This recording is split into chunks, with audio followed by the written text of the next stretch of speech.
Welcome to the Cauldron. We are 2 ingredients from the cauldron, and we bring you our rants. We are those who stir. We have a Patreon. And a Facebook. And a Twitter. And we are Cauldron of all things. Or Cauldron of on Twitter. Sorry. Twitter is very short. Yes. That's okay.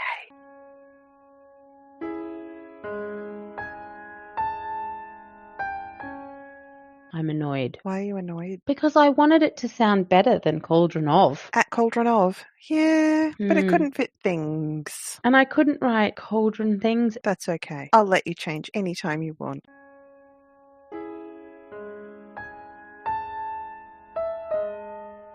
I have no idea. What is the topic? Because I could just cry for about 2 hours about how Andrew Yang's dropped out of the American presidency, but I don't think anyone will be interested. Well, we can have a quick rundown update on that in case no one has listened to any of our previous episodes. Welcome to new listeners. Maybe we could go through all of them who are still running and talk about why we think they'll lose to Donald Trump. But I don't want to live in a dystopia. I know, but honestly, I mean, I don't think I'd hate Bernie, but I don't know if he's got the chops. I think he's probably the best chance.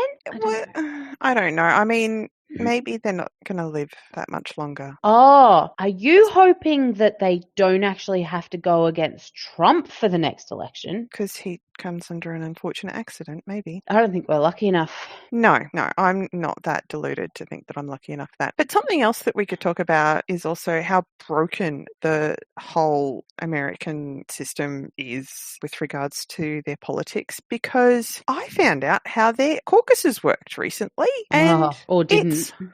It's just...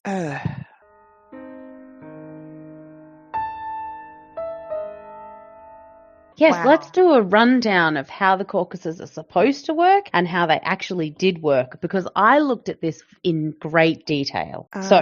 Sure. I've got an article from the citymorningherald.com. Whole World looks at Iowa caucus as voters face choice overload. This is from the 3rd of Feb. Yeah. Des Moines, Iowa. Basically, they went into a town hall and people stood under a sign for the candidate that they wanted most. Yep. And to see if there was enough people interested, huddled under that sign to have that candidate as being viable. That is in no way a secret ballot. Oh, no, it's not. It's absolutely not. And it is so flawed. It's so easy to be taken advantage of, which is what you were going to get to. Yeah. So you turn up, there's a cutoff time, meant to be 6 p.m. We shut the doors, nobody else comes in.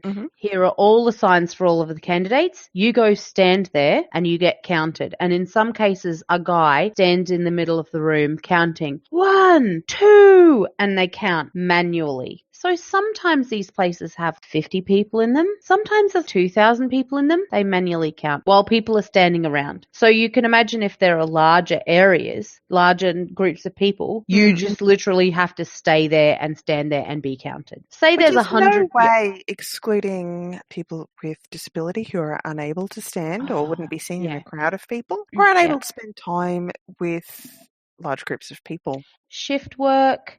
If you've got autism and you don't like loud noises or loud groups of people in wheelchairs, people who have no transport that day, because no postal ballots or anything. If you happen to be out of the state just for that day, no. Yeah. Like no second chance. So anyway, they count you. Say there's 100 people who turn up to your caucus, just to make it easy. 15 people need to be in your group at the first count, otherwise you're not viable. If there's less than 15, those people 14, let's say, must go to a different group. Or you can go to the undecided if you absolutely refuse to vote for anyone else. And so the number and then they count again. If your group has over the 15%, so 16, you are also not allowed to leave, right? Now, this is what actually went wrong. People didn't realize that if you were over the 15%, you can't leave that group. Oh. And sometimes they counted the first one wrong, or they let people in. They certainly let people leave. You're allowed to leave. If your group is less than the 15%, you are totally able to leave. But the number should never increase.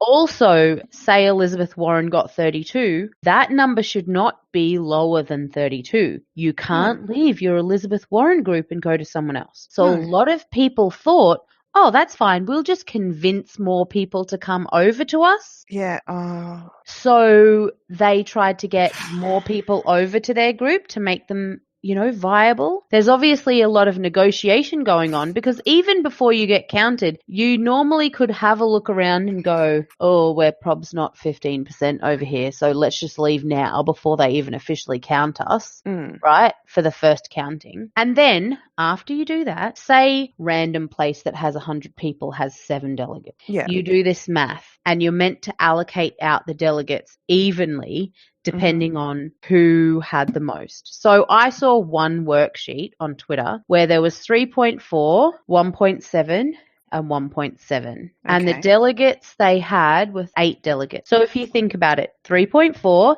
that person gets 3. 1.7 and 1.7, oh, maybe it was, no, it wasn't. Hang on.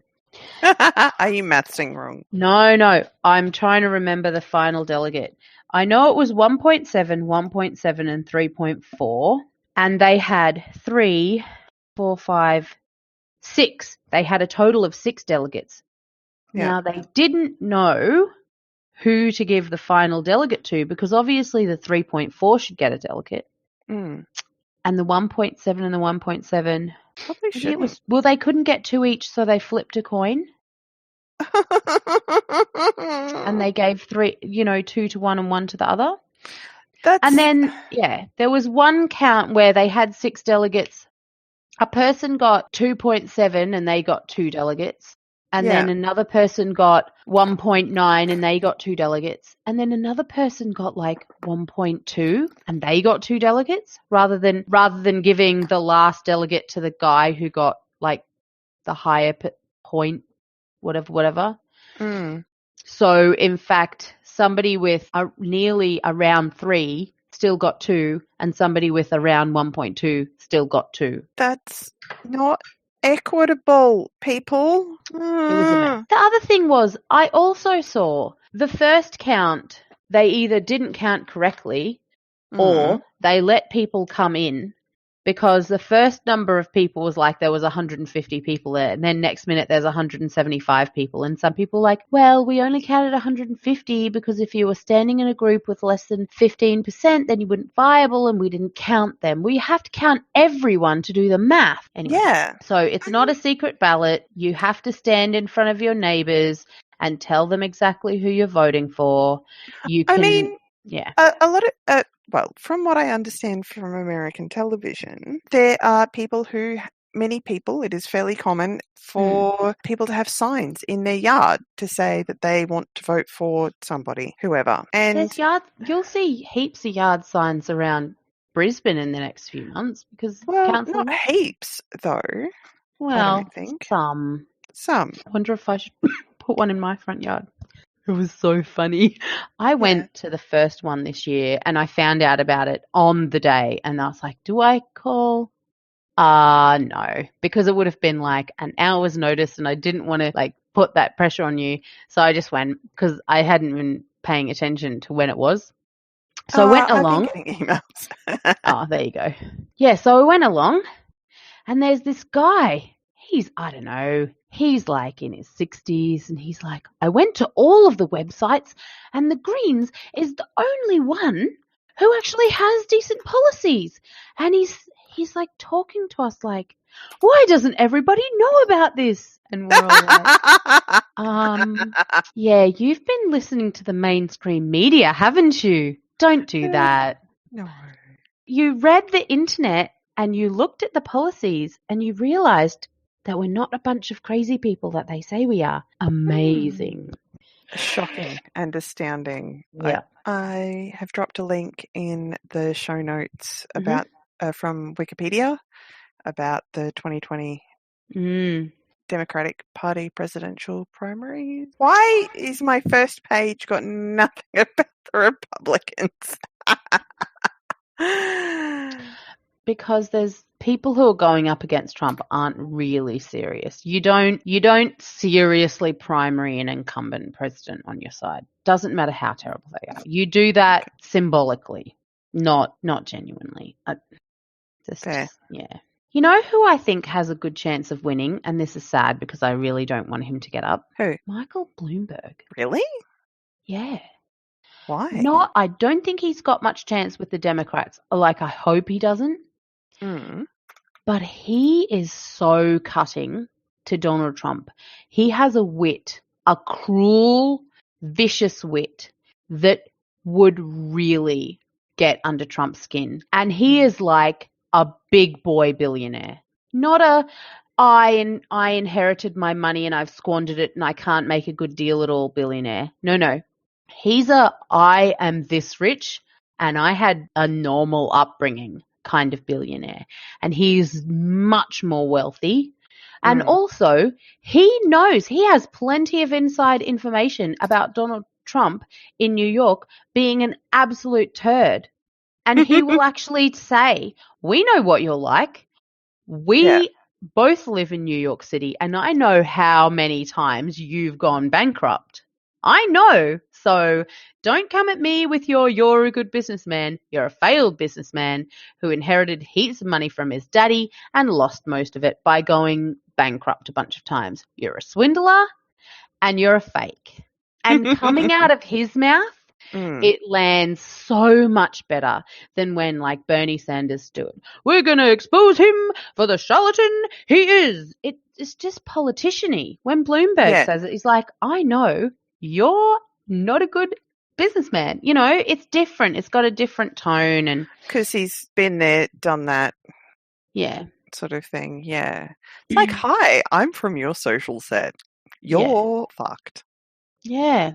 And the fact that he got in late just really put a lot of people off, I think. The fact that he kind of seemed to be trying to take something that didn't belong to him, that Joe sort of thought belonged to Joe, put a lot of people on the back foot. But now that Yang's out, I don't care anymore, really. I just really wanted Yang to get up. He's so smart and data-driven. And even though you don't have to agree with everything he said, everything that he did say was based on reality. And it's so that's refreshing. Such a better way to run a campaign, such a better way to govern. World's best practice stats and stuff. That's what we should look for. And it's just a shame that he's gone. Yeah, but I suppose that it's good that he's got out at this point because keeping on going that way madness lies. I think I don't think this is going to be a democracy-based election. Oh, yeah. It's going to be trial by media and it's going to be basically a show.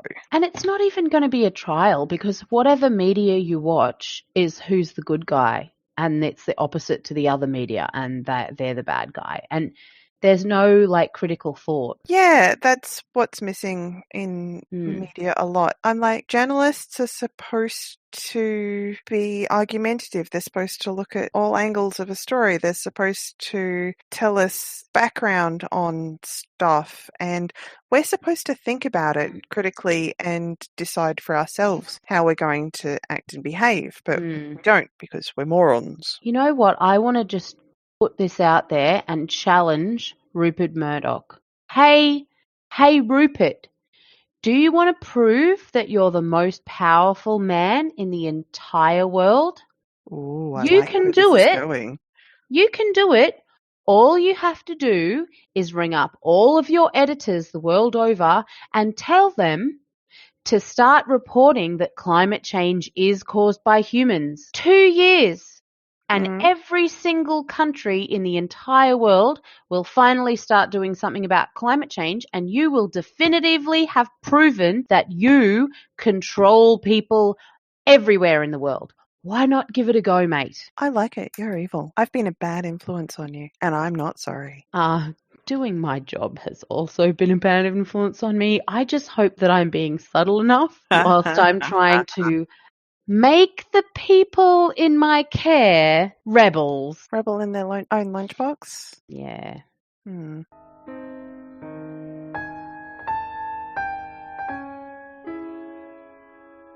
I have another topic of conversation that I would like to bring in. It's it's kind of a good news story. Ooh. It's from abcnews.net.au Mm-hmm. from the 6th of February 2020. Adani pleads guilty to giving, quote, false or misleading documents to an administrating authority, unquote, fined the marvellous high sum of 20K. Oh my God. No conviction was reported. But at least they've come forward and said, oh, we've done this thing. Hopefully more can be done from that, more legal action can be taken place, more sanctions, more get the fuck out of this country, you lying assholes. I wish. Oh, Did you? yeah.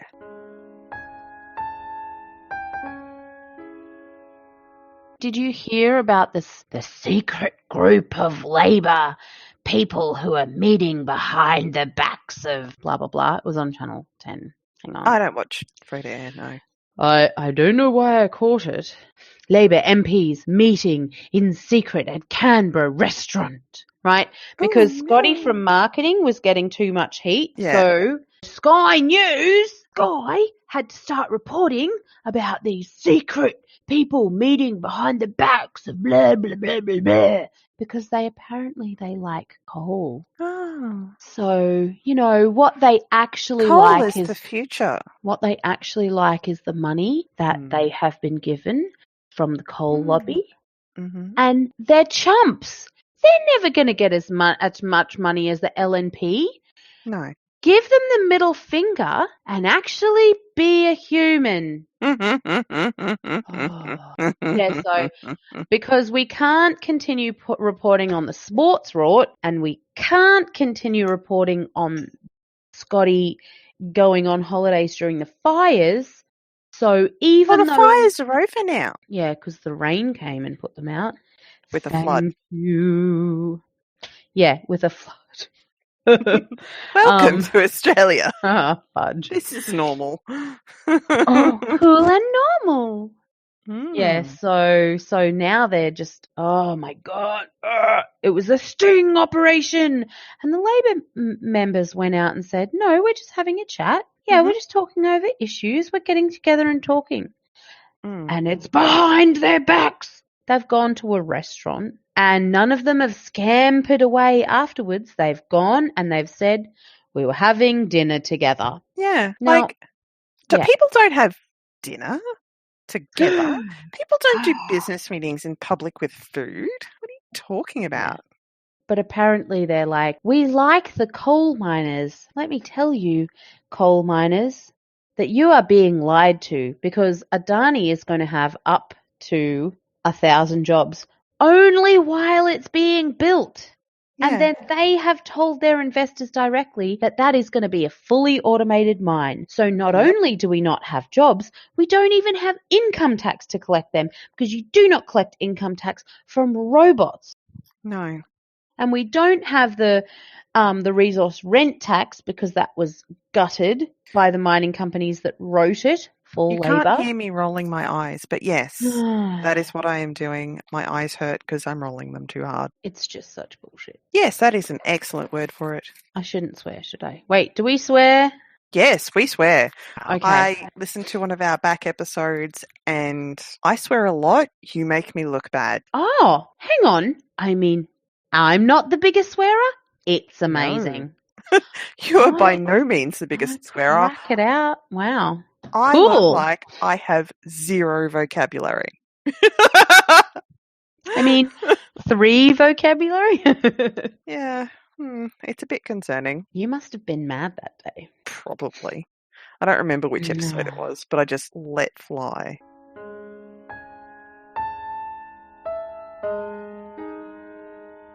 Hey, let's plug other content creators that we like because this guy is totally a Labor stan and I'm a Green, but he is good. Have you ever watched any videos by that guy called friendlyjordies? Yes. He's so good. Yes, friendlyjordies on YouTube is hilarious. I believe he also has a Patreon. Yes. Which we will link in the show notes. I gave him $5 once, but then I was like, I'm poor. Yeah. And then, yeah, he actually also does stand-up. All of his Brisbane shows are sold out this time around, but which I was sad about. But, yeah, it'd be really interesting. Actually, his stand-up. And he's got such a straight delivery. And the words that he puts emphasis on, it's really thoughtful and drives home the point that he's trying to make, which is fantastic. Another content creator that I've been following for a long time is the-dollop. Yeah. They are a American history podcast. They actually do come to Australia a fair bit because they're really popular here for some reason. And basically history boils down to don't trust the white guy and would you like a smallpox blanket? Yeah. I mean, they're not wrong. Yeah. This is his pitch to sell his live show. Ever since I learned there was a propaganda model created in the early 1900s that filters all media so the public only sees what the elite want them to see, I have been obsessively tracking its ramifications. It's truly horrific. There's no democracy. It's all a lie. Can I have some money? Okay. That's just funny. That's awesome. U-turn at the end there. Yeah. But they're all sold out. So I'm going to keep my eyes open a little bit harder for when he comes around again because that will be fun. Yeah, I missed out on Hannah Gadsby. I think there was a show in Brisbane before she went overseas and then she's been over and come back again. I have also dropped a link for one of my favourite content creators, Coal and Marmalade. They are cats because cat videos on the internet. Oh dear. And the person who runs the channel and sets up all the videos and stuff is just hilarious. And he's very creative and builds Christmas gingerbread houses for the cats or a box ball pit or 50-box maze and things. Gingerbread house.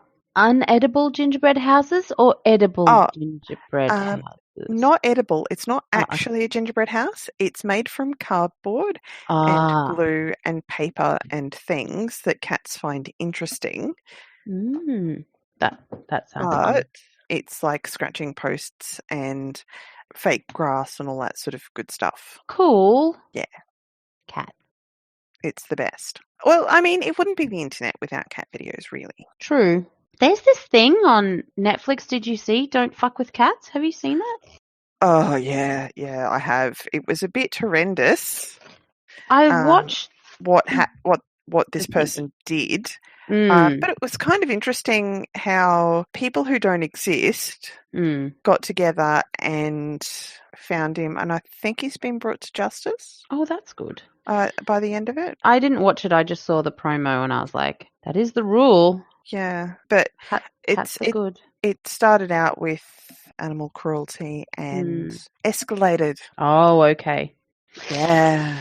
Yeah. I don't recall that they showed the things that he did, but they definitely did describe the things that he did. Okay. And yeah, it's That's not uncomfortable. It's not good. Maybe I will Definitely don't watch it with the children. Well, that's the thing.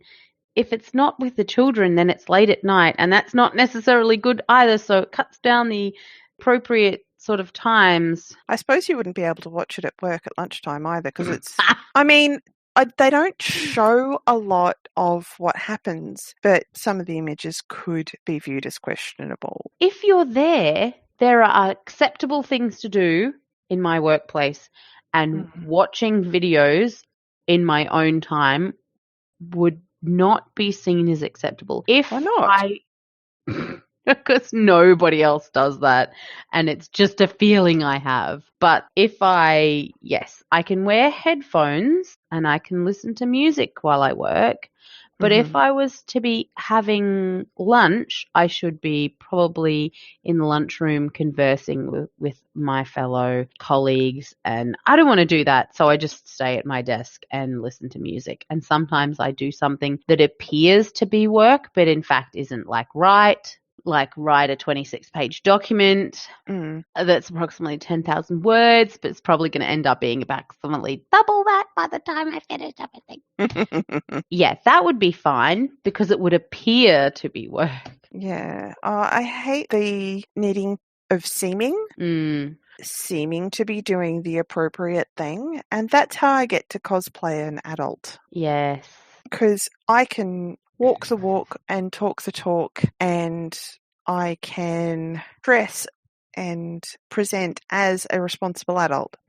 Doesn't necessarily mean that I am one, but I can put on a show. Well, let's role play this conversation. Hi, what did you do on the weekend? Oh, yeah, nothing much. Got together with friends. Yeah, because saying, I'm running a tabletop role-playing game in the cyberpunk universe, and I've written some really complex and interwoven characters so that my friends and I can all sit around and imagine we're living in a dystopia. Yeah. Yeah, I mean, if I go to my calendar and have a look at what I did on the weekend, it's not what a lot of people would call normal. I don't know why, but it's not what people would call normal. Like on the 14th of Feb, I told people I was going on a double date. Yeah. To go and watch a film. It kind of was, but I was out with my polycule. So my husband and his partner and her husband. Yeah, that's a double date. It is a double date. It appears to be a double date from the outside. In the heteronormative world, it does appear to be quote unquote appropriate. Yeah. And then Saturday was fairly normal. We went to the bank to talk about getting a new car. That's very, very responsible sounding. Yes. Are you replacing it or additional? Replace. Because 15 years is a good amount of service from a car. It's been a good car. Yes, it has. And then on Sunday, I went to Lucky Cat Cafe with one of my girlfriends from work, and we did a brooch making workshop and hung out with the cats for a while. Oh, cool. Yeah. And then I went to a friend of mine's house, and we were painting minis from the games that she gets from Kickstarter. Oh, so cool. And then today I went to book club, where a group of adults is reading YA literature. We meet once a month and have read a book in that time. Let me tell you what book I am reading at the minute. Okay, so normally I'd listen, right? Yeah. I've given up on so many books recently. I've tried and I just couldn't focus. I'm trying desperately to listen to The Wind-Up Girl, but it's impossible. But the thing that I'm really studying at the moment, I'm really enjoying, because sometimes the more I look into a book and really pick it apart and analyze it, that would be The Longest Memory. It's a heck of a book. It's such a hard to get into at the beginning. Is it YA or is it proper screwed up? No, it's literary fiction. So it's not YA. It's not plot driven either. It's just a really, really good book, and it's about slavery in the United States. So that's always a good one. It's not a fun topic, but just the way that it's presented and the way that it's written is it's just fair. Oh, it's just good. Okay. The structure of it is so unique, and it's done for such a specific purpose. And the way that all the characters knit together is very good. Oh. Yeah. I might have to give it a read. Boring. I can't tell you much about it because I'll wreck it. Okay. But I will say, if you find chapter 1 a bit of a hard slog, and chapter 2 as well, if you find those a bit of a hard slog, it gets significantly easier. Okay, well that's good. Chapters are heavy, and then it gets quite simple after that. Yes. Just persist. Okay. I'll trust you. Yeah. What else? Yeah, so Wind Up Girl is painful, and a colleague recommended that to me, and I'm like, it's good literary fiction, but it's set in a dystopian future, and those two things don't fit together in my brain. Dystopia should be plot-driven excitement, and it's not. Plot-driven excitement. Yeah, plot-driven. I mean, excitement could come under a few different headings or involve a few different things. Like there's a podcast called We're Alive. It's complete now. Mm. You can go to YouTube or your favorite podcasting app and download it there for free. Mm. And it's a zombie apocalypse Mm.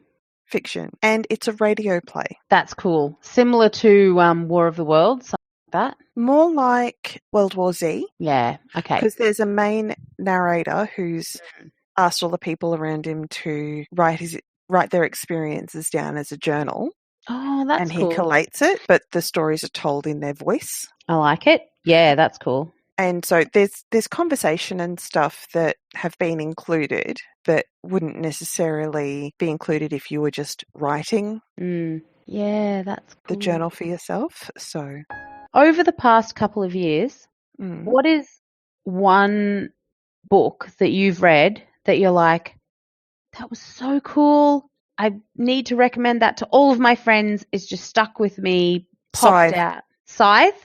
By Neil Schusterman. Really?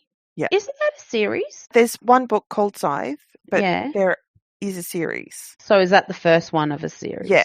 Yeah. Mm. It's a good standalone. You don't need to read the others. But yeah, no, I do recommend that. It covers potential dystopia. Mm. It covers the universal basic income guarantee. Oh. It covers employment where employment is not necessarily a thing that is required. So not wage slavery then? No, definitely not. I don't know if I feel good about the term wage slavery, but yeah. That's what I am. But people are paired with jobs that they are actually interested in and passionate about. Oh, that's interesting. Yes. Yeah, that's interesting. So you can work because people will find you something that they think that you'll actually enjoy doing. Well, it's not someone thinks that that this is interesting to you. It is run by a central intelligence. Ooh. Oh, that's a bit... But saying much more than that would be really, really spoilery. Yeah, okay. That's interesting. The thing that I read this like 2 years ago, and it's that one book that I just think people I know would like, unlike a lot of the crap that I read that nobody else should ever listen to ever, Shane East. But this one... I loved though. Yes, but you're the only one who, I would be mortified if other people actually got my Audible account and started looking through and going, what? Anyway, All Our Wrong Todays. And I don't know if anyone I've told this to has actually gone ahead and read it yet, but All Our Wrong Todays, it's not literary fiction. It's not written so deeply. It's just a book. It's just got sentences. But the way that he does time travel, the way that he describes what our world could be like if we weren't assholes, and the way that he describes the possible jobs that actually happen in the future. But his time travel description is so interesting that it's totally worth a listen. And just the one chapter where there's two words repeated, one of them's shit, the other one's fuck, and it goes on for approximately 7 minutes. And you might be thinking, hang on, a whole chapter of 2 words that goes on for approximately 7 minutes? How is this? What? It's perfect. Yeah. It's absolutely perfect. And even better, the author reads it. So when the author reads it, it's always got more expression, you know, because they know exactly how that character was meant to sound. And it's written in the first person and it's read by the author in his voice with all of his intonation and self-deprecation and it's just perfect. And everybody should listen to that. 2 other answers as well for that. I would also recommend Clementine Ford, Fight Like a Girl. Yep. The audiobook is read by her as well, and she's gone through a lot. And don't poo-poo her off the mark. Listen to what she's got to say. Yeah. Because she is researched, and Fight Like a Girl is her life story, but it's very relatable, a lot of it. So I completely recommend that. The other thing I recommend is Gert and True Gert by David Hunt, and they're basically the history of, or early history of Australia. And they're fucking hilarious. Oh, that sounds good. Yes, and Yeah. if you find it on YouTube, because you really should buy it, but if you find it on YouTube, there is actually an intro by the author that you need to hear. It's great. Okay. But I can't say much more than that because yeah, it's hard, isn't it? yeah, I mean, it's not really spoilery. We live in Australia and it's history about our country. But did you know that most of the people who came to Australia were guilty of crimes of handkerchief theft? Yeah, stealing bread, stuff like that. Really pathetic. No. Handkerchief. Just or handkerchief theft. Handkerchiefs or precursor to handkerchief. And there was one who was guilty of crime of sock. Oh my gosh. And a lot of people were guilty of being Irish. Oh, well, I mean, that is it's quite a significant sin, isn't it? Yeah. Deary me. So that's fun. You know who else is great? There's this book called Ancillary Justice by Anne Leckie. Yes! That's great. But what's more, if you like the audiobooks, add your Ando who reads it. You know how like people put on up voices and down voices, but they all have their own accent? She has at least several accents inside of her, and all of the characters get an accent, and she groups the accents according to where they come from, so that multiple people who come from the same origin sound different but have a similar accent to all of those people over there who also sound different, but they have a distinct accent that is similar to each other. Wow. And it makes it such a joy to listen to because you can actually tell who all the different people are, and she maintains it. It's really well done. Yeah. And so, I would say the story is very interesting, but that's not the best part about it. Certainly not if you get into the second and third book of it. It's kind of just a standard story, but still the way she reads it is totally, it's just a joy to listen to. Well, I came across Anne Leckie from listening to EA Podcast Network. EA? Stuff that's terrible. I've been trying to read some stuff in the cyberpunk genre. So there was a Reddit post like, what do I read for the cyberpunk genre? And everyone said, read Snow Crash by Neil Stephenson. And it's 30 years old now, I guess, this book, right? It is painful. The story goes on and on and on, and the story's not that interesting. Okay, it's got really beautiful and interesting world descriptions, and so I can see why it would be people's choice as a go-to for what is this world like and how is it organized and stuff. So fine, that's fine. But the racism, oh my God. Yeah. Some of the characters are called Nipponese, and they're actually just openly racist to each other. Like, and even the good guys are being racist. And that's the problem. If the bad guys are being racist, that's okay. They are represented as bad. But if the good guys are doing it, it's represented as okay. And, yeah, that's a bit. The EA podcast group is Escape Artists. Oh, cool. So I'll link that in the show notes as well. They have many years. There's 4 different sections in the EA podcast group. There's Escape Pod for sci-fi. There's Podcastle for fantasy, Pseudopod for horror, Cast of Wonders for young adult. Cool. Yes. So depends on what floats your boat. But yeah, they're all quite good. Cool.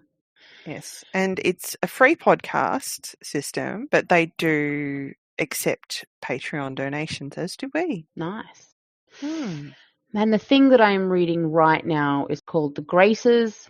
It's definitely young adult because we're definitely spending all of our time in high school, and it's okay. I don't know what the next young adult book we'll be reading for book club is. The person who is the next hasn't set up a Facebook event for us yet. So as soon as that goes up, I'll know what we've got to read, and I'll be able to either get the audio book or paper book or electronic book or what have you. Cool.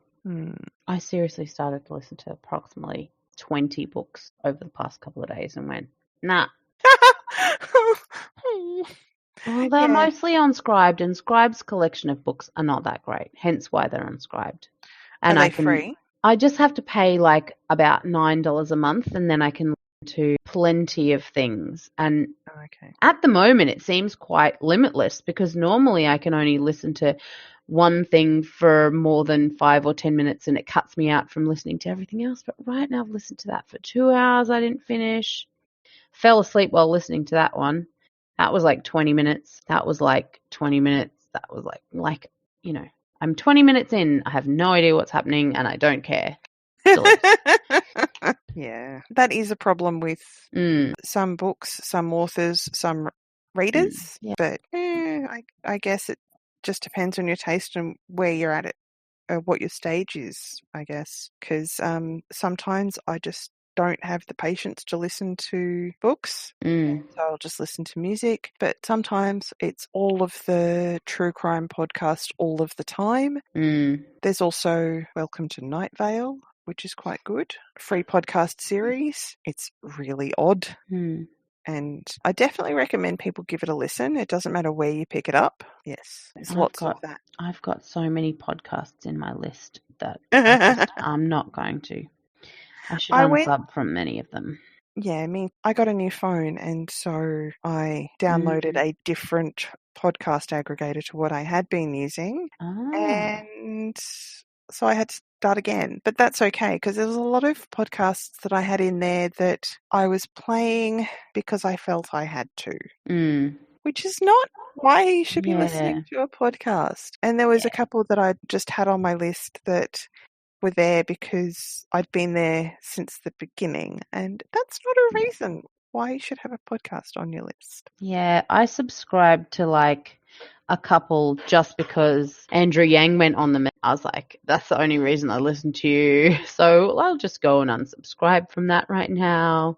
Yeah, I mean, I have one podcast that was done by a mate of mine, and she only ever did 2 or 3 episodes or something. Yeah. And I was still subscribed to that because that's what you do to your friends. You support them. But if she's not putting out any more episodes, then... Yeah. Like, what's this off the pill? I don't need that. Delete. I don't even know what that is.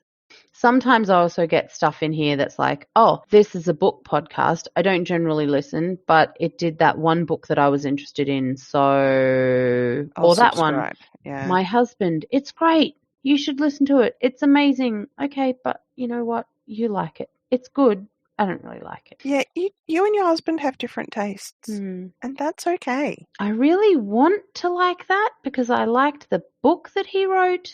But Douglas Rushkoff's podcast is not as interesting as this book. Do I unsubscribe? Yes, I do, because I haven't actually ever listened to a full episode all the way through. That one can go. There was a few links that my sister had sent us, but some of them were behind a paywall. If you would like us to read and comment on things that are behind a paywall, we'd really appreciate if you would subscribe to us on Patreon. You know so what that we can else? spend money on doing If you're behind a paywall, that's fine. All you need to do is copy and paste the text of the article into something like an email or a series of tweets. Yes, we will also pay attention to that. At us at Twitter. Somebody could tweet at us. That would be great. Actually, I've tweeted at us from my personal account. Ooh. But I don't know if we can see it because I don't know if we follow me back. I follow us back on our account, on my other account. I've got, including this one. Well, I've got 2 accounts plus our shared one for this. What else has been happening in the world? It's just been too depressing, man. Did you hear about that guy from Hangzhou who set up in China, who is in lockdown, who set up a couple of tables in his house and ran around them approximately 5,000 times? Why? Because he's a runner.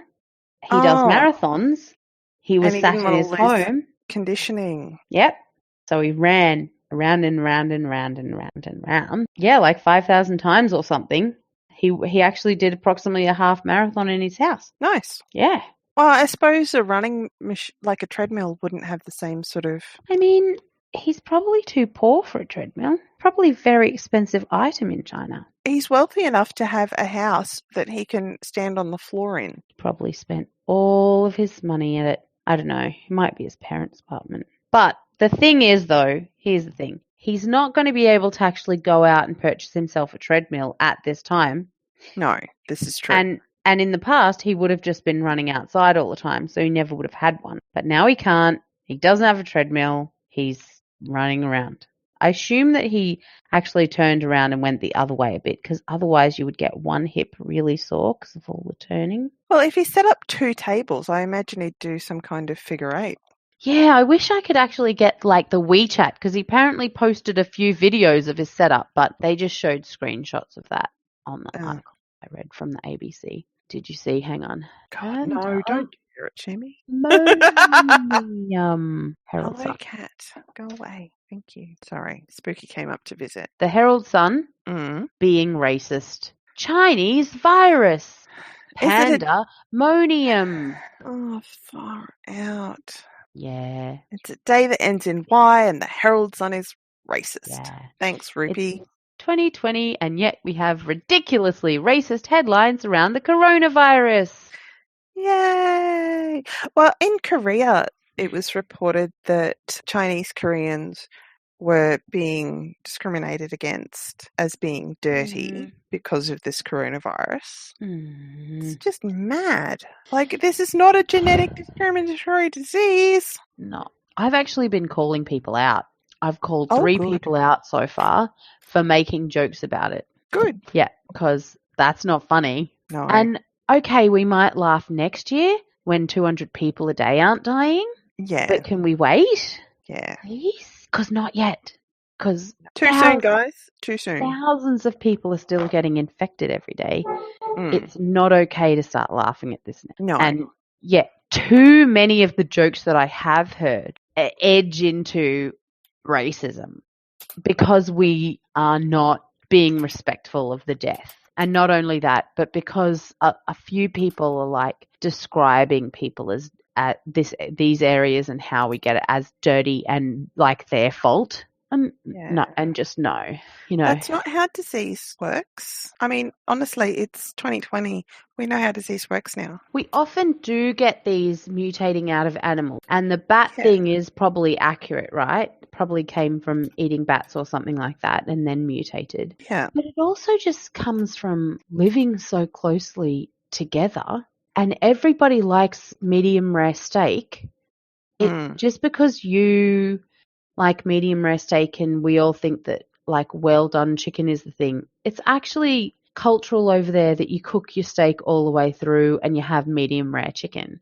And we go, oh, right? Yeah. But if you've killed the chicken that morning, you're probably not going to get whatever disease it is that, yeah. But yeah, look, let's face it. It's no individual's fault that we have massive overpopulation in this world. We happen to live in a less populated country, not by any fault or grace of our own, but just because this is where we happen to live. And if you're born in a massively overpopulated area of China, not necessarily your fault. And what are you going to do about it? Swear off having children yourself when there's no old age care facilities in that country at all? And you need to have children to keep yourself alive. And besides which, we have a genetic imperative, most of us, to actually reproduce and have children. And that's a joy for many people. You can't look at them and go, ooh, if you wouldn't go, oh, well, I believe that our world is overpopulated, so I choose not to have children. If you're willing to do that, then you might have the ability to look at somebody else and go, you guys have brought this upon yourselves. But if you've got a kid or 2 to your name and it was your choice, no, you don't. It also doesn't help, I guess, with the people who choose to not vaccinate. Last year I didn't get my flu shot because I was ill. Apparently being sick is a no-no when it comes to getting your flu shot. Yeah. Don't do that. They don't have a baseline for what your health would be like and whether you're having a reaction to the flu shot or not. So I should go ahead and ditch this cold that I have right now and not have this cold? Yeah, don't have that cold and then get a flu shot. But the flu shot for Australia for this year won't start happening until maybe March, April. So if I can ditch this cold in a month, I should be fine. Oh yeah, I'm definitely getting the flu shot this year. I hopefully will. I think I'll take myself down there and blow my nose before I walk into the room and say, yes, I'm healthy, perfectly healthy. Give it to me. No. Last year, I got the flu so bad. Yeah, I was lucky that I didn't, but I did spend a period of time in hospital and away from society and not going to work and such. Don't recommend it. It's fun, but yes. Yeah, don't do that. Yeah, get the flu shot. I definitely spent a bunch of time out of society, maybe significantly less than you, from the flu. I've never been so sick in my life. It was dreadful. Yeah, not good. Have a good night. Run out of things to say. Yeah, run out of things to say, and it's getting kind of late, I guess. We ran out of things to say. Yes, we did. I can't believe we ran out of things to say. I think we've got more things to say. I'm just really fucking tired. Okay, I've come up with a thing to say. So I went to my Facebook feed because that's always a good place to start. Okay. It's an article from abc.net.au that was shared 4 hours ago. Mm-hmm. Indian students forced to remove underpants to prove they weren't menstruating. What? More than 60 young women at a school in India have said that they were forced to strip and show their underpants to teachers in order to prove they were not on their period. I mean, the principal abused and insulted us, asking which of us were having our periods.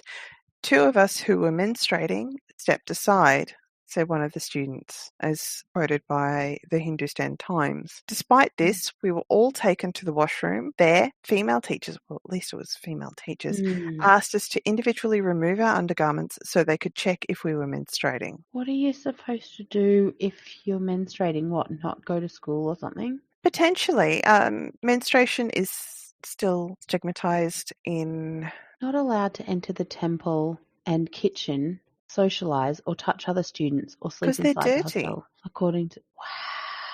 In 2012, a 12-year-old girl killed herself after being shamed by a teacher in front of her male classmates for having a period stain on her uniform. Oh my gosh. In neighbouring Nepal, menstruation huts are still widespread. Women die in these huts through starvation or cold. Seriously. I'm processing this horror. This is why we need, World Health Organizations to have more power and funding for education in these areas of the far-flung world, and also resources for young girls so that if you were forced to remove your underwear, nobody could actually tell if you're menstruating because you have a thing and it's up there, unless you're going to check for the string or oh no, they wouldn't be allowed to do that because No, they wouldn't be able to check for the string. However, early wouldn't teen... be allowed to use a tampon. Oh, the hymen is a myth.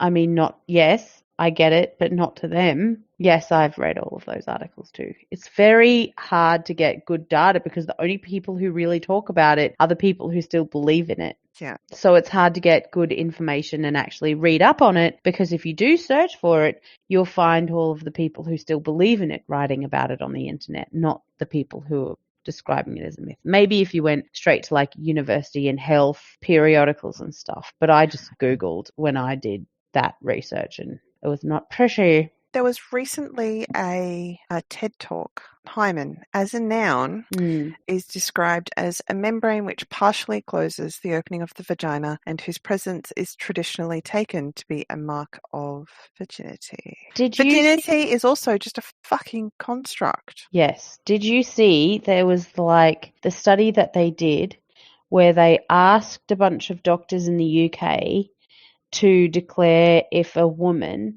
a young girl, would be a virgin or not? And they did a terrible job. They did a terrible job of distinguishing between all of these women were actually pregnant. So they'd had sex at some point in the past and they actually thought a good percentage of them were still virgins. Okay, from Google, people also ask, is hymen a sign of virginity? The hymen is a stretchy collar of tissue that has nothing to do with virginity. The Yeah. hymen is not like a piece of glad wrap at the entrance of your vagina. Yeah. You cannot tell if someone is a virgin or not by looking at their hymen. You cannot break or damage your hymen doing activities like gymnastics or riding a horse. And they're all different shapes to begin with. Some of them do cover over most of what's there. Not completely, but mostly. Some of them don't exist at all, like as a cover. And there's all different shapes. Yeah. Yeah. Yeah. Periods are messy and uncomfortable, but it doesn't make you dirty. In Africa, there was a big push to make public restrooms or restrooms at school available for women and girls. School attendance by women and girls skyrocketed. Because they were able to bathe. Oh my gosh. They were able to wash their hands and, if necessary, I guess their underwear or uniforms or cloth pads or what have you.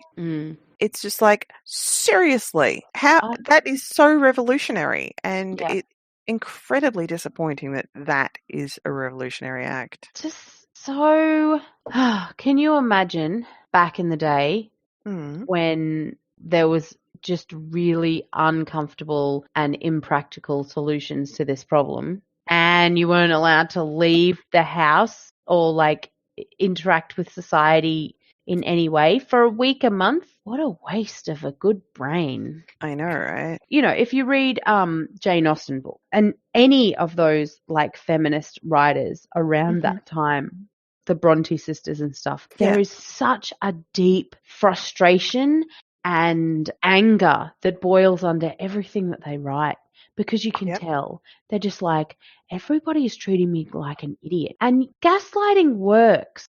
It's a thing because it's effective. And it's, if the world is gaslighting you, if the world says you are a fool and you can't handle certain things, and if the men around you and the women around you are telling you to, you know, shush your silly little brain and you can't handle it, how frustrating would it have been to be a person of higher intellect at that time? We are so lucky. Even though there's so much shit around, we are really lucky to we at least, certainly are. Yeah. And we're still fighting for things, but we are so much better off than them. And their words are beautiful and creative, but just occasionally the contempt and the frustration is just so visceral. Yeah, and it's wonderful. Yeah. You know what else I learned the other day? I was listening to a few podcasts that I still do listen to. It's this thing where as you approach the goal, you redefine the goal, and therefore it seems like you're not actually approaching the goal, or you're not actually getting any much progress towards where you want to be, but in fact you have. But as you approach it, you redefine what it is. So say rape, the definition that our society has of sexual abuse has changed over the past couple of decades, right? And more we're defining things like lack of consent, not just like it used to be no means no. Now it's lack of yes means no. You know, if you don't give enthusiastic consent, you should probably, right? So, so when I was growing up and 20 years ago, no means no. But now it's lack of enthusiastic consent is no. So we've redefined those goalposts, but that's actually a good thing. But it's not widespread, though. It's not widely accepted. There's still definitely people who would go with a no means no, and try to like muddy the waters as to, and yes, there's still all the victim blaming and stuff. Yeah. However, we have, in many circles, we have redefined it, and that's actually good. Yeah. But through that redefinition, we shouldn't be like, we're not getting anywhere. Well, actually, we have kind of gotten somewhere. Not as far as we'd like, but. Yeah. But yeah, it's important to understand that your goals will be redefined over time, but that doesn't detract from your accomplishments. Yeah. So something that you need to remember to do is to celebrate the wins. And sometimes your win today might be, I got out of bed. Some days it might be, I got out of bed, I had a shower, or I changed the sheets, or I drank enough water, or I ate properly. But some days your wins might be, I did all of the things and I went to work and I didn't lose my cool with my kids and I had an excellent conversation with my husband, and then I made this wonderful podcast. Yay. Called The Cauldron, of all things. Which people are going to subscribe to and give us people do subscribe and listen, but we really appreciate feedback and we haven't had any of that yet. Oh, yeah. Our email address is cauldronofallthings@gmail.com. Our Facebook page is Cauldron of All Things. Our Twitter is @CauldronOf, and our Patreon, where you can subscribe and donate, is Cauldron of All Things. You can also tweet us at Cauldron of. Didn't I say Twitter? Did you? I don't know. It's okay. Well, thanks for everyone for listening. Yes. Good day to you. Good day indeed. Salutations. Guten Tag. That's still a good day. Yes, that's right. It's just a different language. That's right. My very poorly accented German. Greetings and salutations. Farewell. Auf Wiedersehen. Adieu. Ciao.